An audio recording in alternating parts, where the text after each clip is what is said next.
The Hung Tai Super Clothes-making company is one of more than 2,500 Taiwan businesses in the Shanghai region. The golfing leisurewear being manufactured here is all for export, mostly to Japan. Hung Tai's owner has good reason to pay very close attention to the state of cross-strait relations.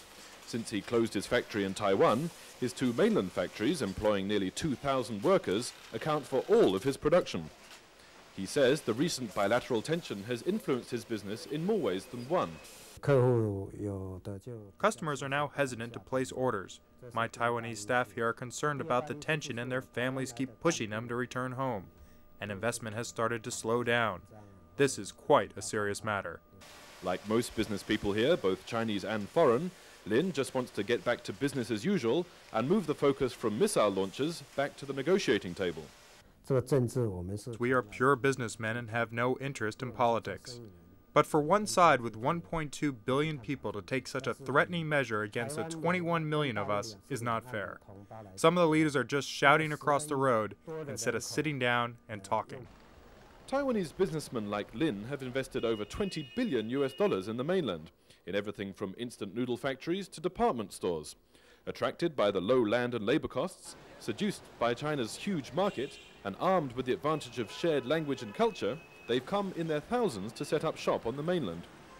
But the recent tension between the mainland and Taiwan has reminded everyone here that no matter how good your local connections may be, there are broader forces influencing business in China, and that a booming economy is no guarantee of a stable business environment.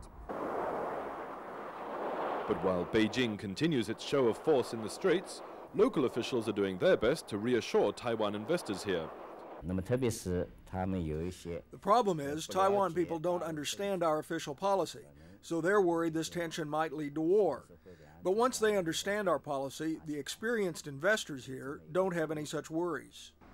Like most officials on the ground here, Chen prefers to accentuate the positive, stressing that China's leaders have made a point of reassuring Taiwan investors that their investments are safe and that business is separate from politics.